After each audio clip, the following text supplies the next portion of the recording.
really comes back to the content. So the tech is not super differentiated, whether you turn it upside down and it's vertical, it's horizontal, and whatnot. It really comes down to the content. People go to TikTok because there's billions of videos, right? You have literally dozens of TikTok copycats, right? That are literally, and I would say Triller was not a copycat. and we have proprietary patents and technology.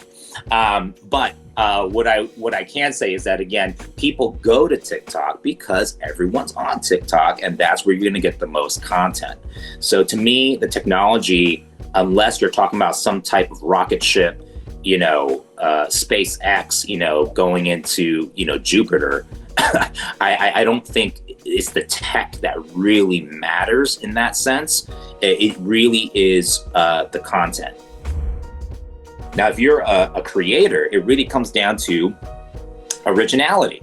And I think that's why you get personalities that build cult followings, like Michelle Phan early in the YouTube days, and Ryan Higa, and PewDiePie. They're just very interesting personalities that do content a very specific way that's differentiated from everyone else, right? And after they do what they do, then you have the 1,000 copycat content creators that are now doing makeup tutorials, and everyone's doing a makeup tutorial, and everyone's doing some type of sketch comedy, et cetera, et cetera. I mean, my new favorite one was this dude, this Asian dude, Uncle Roger.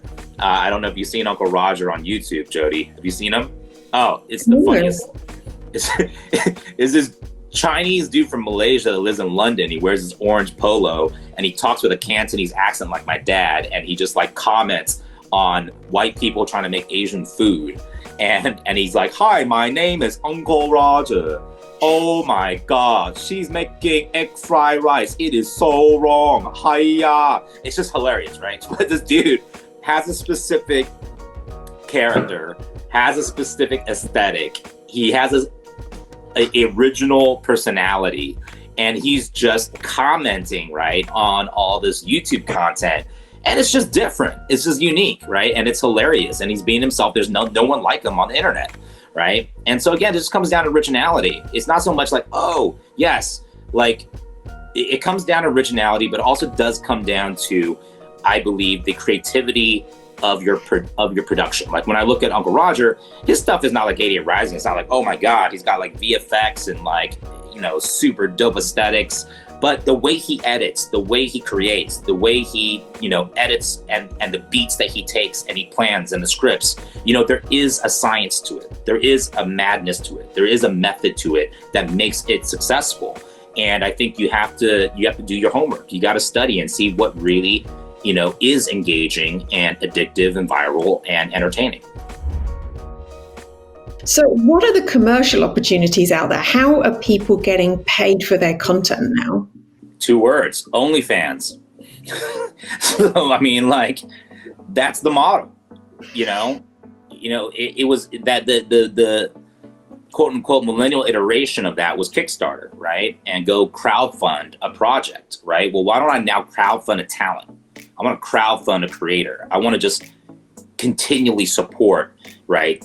A creator, a content generator, a talent that's giving me content that I want, that I have demand for. And they paid out something crazy like $2 billion in the last year to its creators. It really is going back to empowering the content creator to have an economy that can help them monetize their own content, that they control, that they dictate the price, and they can deliver to their following and their audience, right? Versus hoping YouTube's gonna pay you.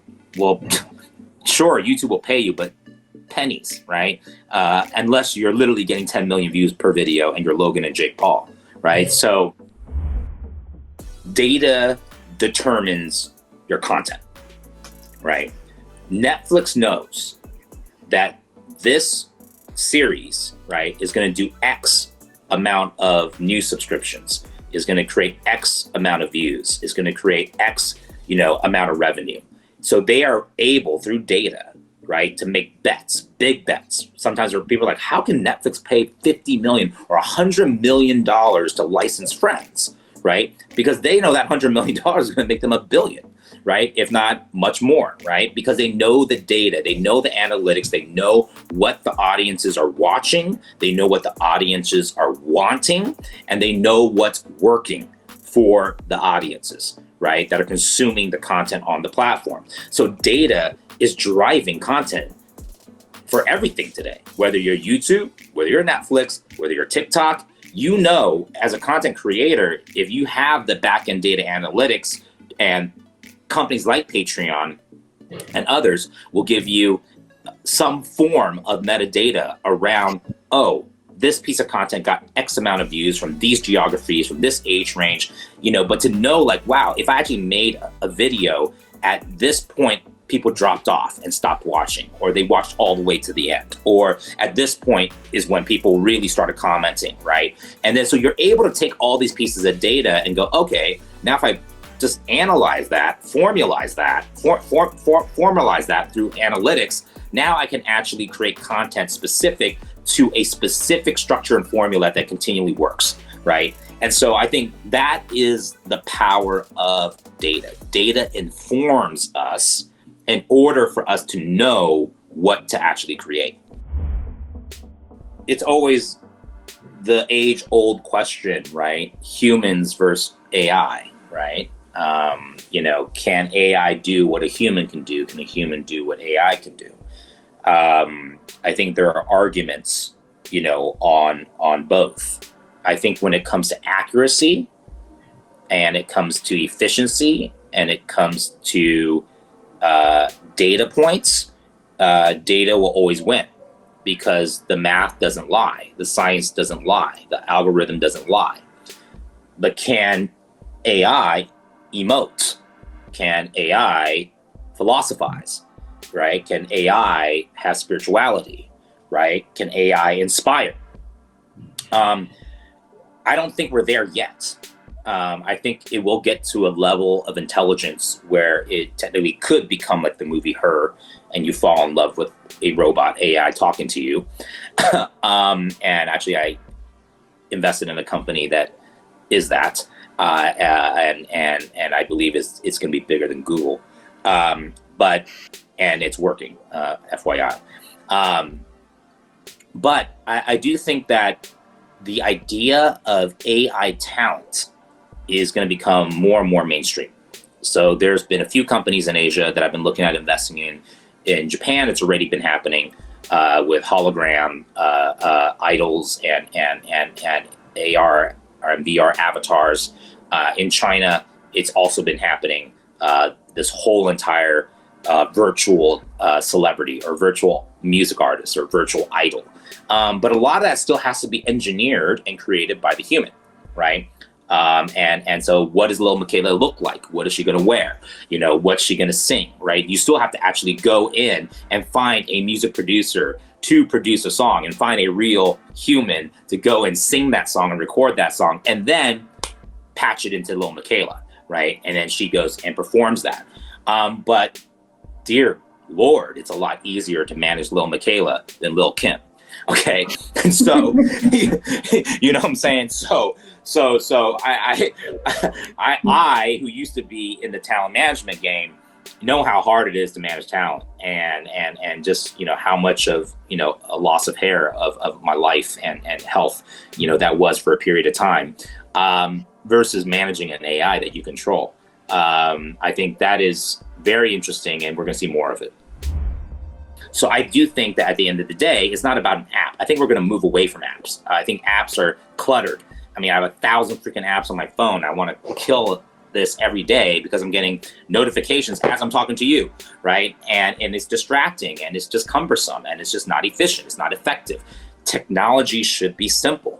And that's what this app that we've created, like I said, is really not an app. It's an AI technology that can be applied to any surface, any platform, any access point that has a connection to the cloud. Say it, you get it.